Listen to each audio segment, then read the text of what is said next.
subscribe to our channel and press the bell icon. अस्सलाम वालेकुम अज़ीज़ तलबा तालिबात। जमात 8वीं के हश्तम के 10वें सबक मुसल्लह इनकलाबी तहरीक के इसके पहले वीडियो में आप तमाम का इस्तक़बाल है। चलिए शुरुआत करते हैं। जमात हश्तम की तारीख़ नवीसी। ये मुसल्लह इनकलाबी तहरीक में सबसे बड़ी तहरीक और सबसे बड़ी जो जंग आज़ादी थी 1857 की थी, जिसमें भारतीय लोगों ने अंग्रेज़ी हुकूमत के चूल्हे हिला डाली थी। भारत में बरतानवी साम्राज्यवाद के ख़िलाफ़ मुख्तलिफ़ तरीक़ों से तहरीकें बर्पा की गई। इनमें एक तरीक़ा मुसल्लह इनक़लाब का था।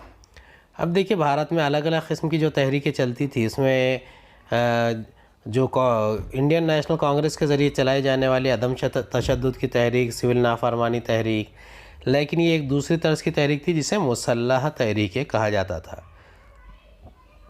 हम 1857 ईस्वी से क़ब्ल अंग्रेज़ी हुकूमत के ख़िलाफ़ होने वाली बगावत और 1857 ईस्वी की आज़ादी की जंग का मुताला कर चुके हैं। इसके बाद के दौर में राम सिंह कोका ने पंजाब में हुकूमत के ख़िलाफ़ मुसल्लह जंग की।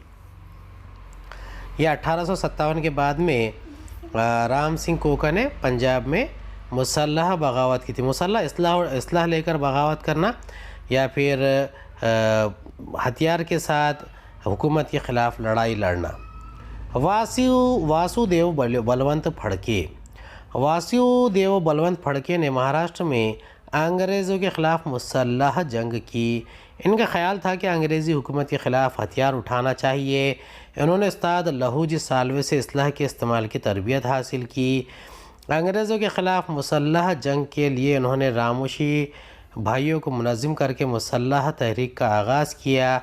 ये जंग नाकाम हो गई। अंग्रेज़ हुकूमत ने इन्हें गिरफ़्तार करके मुल्क अदन की जेल में डाल दिया, जहाँ 1883 ईस्वी में इनका इंतकाल हो गया। उन्होंने आज़ादी के लिए मुसल्लह जंग की थी। अब ये अदन की बंदरगाह कहाँ पर है? ये यमन में है। और वासुदेव बलवंत फड़के ये पहले ऐसे शख्स थे जिन्होंने मुसल्लह जंग की शुरुआत की थी भारत में। चाफेकर बरदरान। 1897 ईस्वी में पूना में हैज़े की वबा फैल गई, जिसके बंदोबस्त के लिए दौरान प्लेग कमिश्नर रैंड ने जुल्म व ज़्यादती से काम लिया। इस जुल्म व ज़्यादती का बदला लेने के लिए दामोदर और बालकृष्ण, इन दो चाफेकर बरदरान ने 22 जून 1897 को कमिश्नर रैंड को मौत के घाट उतार दिया। चाफेकर बरदरान का ये जो कारनामा था ये बहुत ही अहम था, क्योंकि उस वक्त तक के कोई अंग्रेज़ हुकूमत के ख़िलाफ़ आवाज़ नहीं उठा सकता था। और पूना में 1897 में हैज़े की वबा फैली थी और रैंड उस वक्त कमिश्नर थे और उनका क़त्ल किया गया था। अब ये इनका क़त्ल किसने किया था? बालकृष्ण और चाफेकर बरदरान। अब 22 जून 1897 को कमिश्नर रैंड को मौत के घाट उतार दिया। दामोदर, बालकृष्ण और वासुदेव, इन तीनों भाइयों उनके माविन महादेव रानाडे को फांसी की सज़ा दी गई। एक ही घर के 3 भाइयों को आज़ादी की खातिर शहादत नसीब हुई।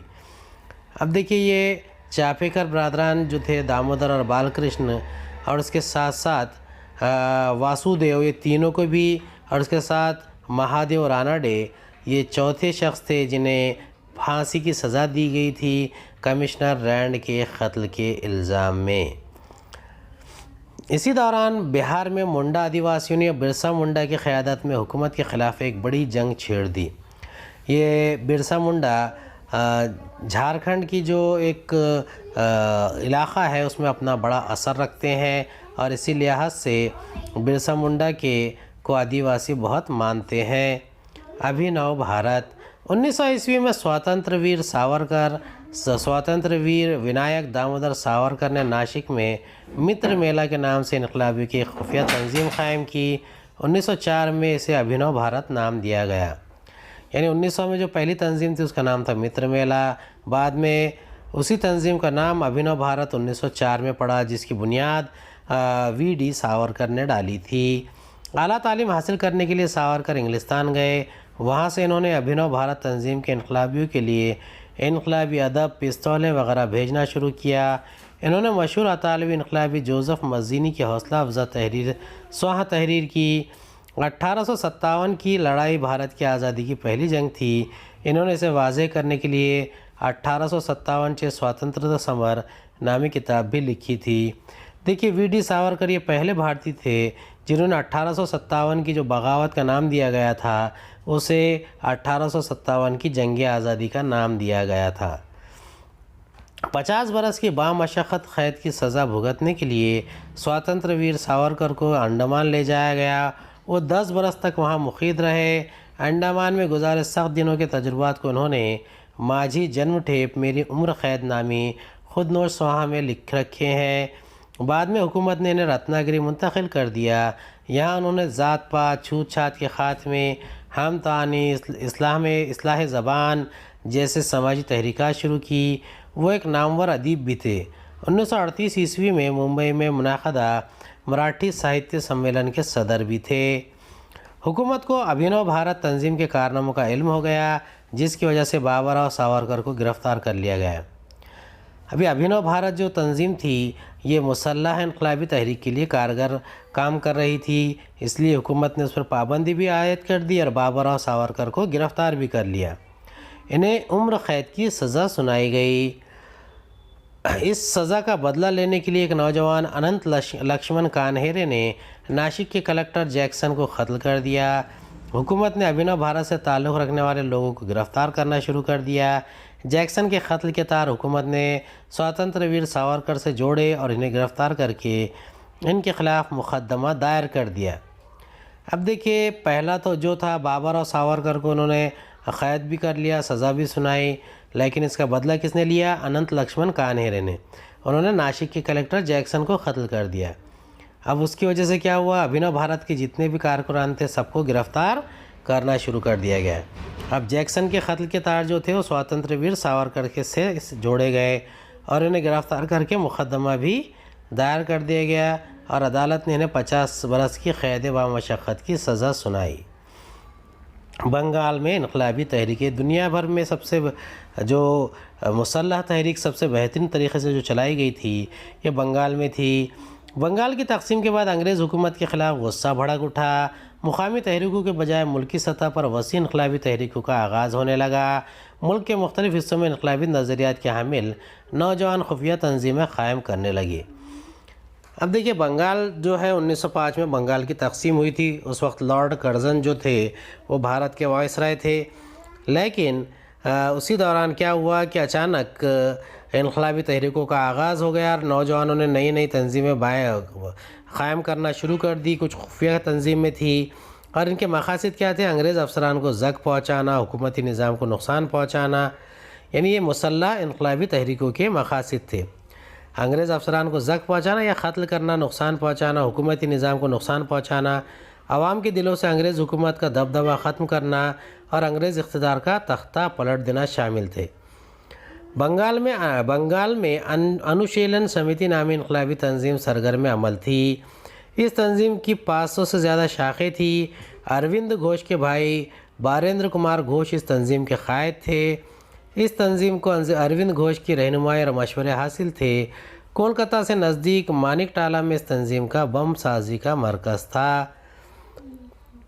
देखिए बंगाल में जो एक बहुत ही अहम तंजीम क़ायम हुई थी अनुशीलन समिति, और उसकी कुल 500 शाखें थी और उसके क़ायद कौन थे? अरविंद घोष और बारेंद्र घोष। और वहाँ पर कलकत्ता के नज़दीक मानिकटाला में वो बम भी बनाया करते थे।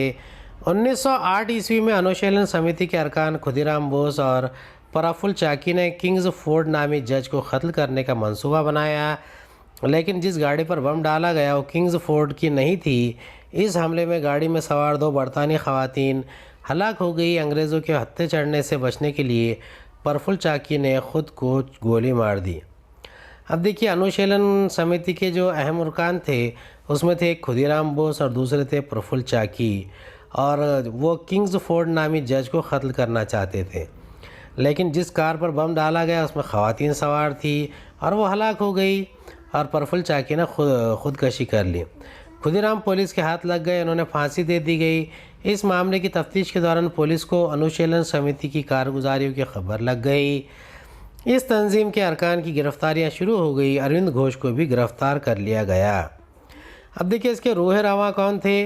इसके रूह रवा थे अरविंद घोष, और अनुशीलन समिति की शुरुआत करने वाले तो इसीलिए उन्हें गिरफ़्तार कर लिया गया और बम साजी के इल्ज़ाम को साबित करने में नाकाम रही, लिहाजा अदालत ने अरविंद बाबू को बरी कर दिया।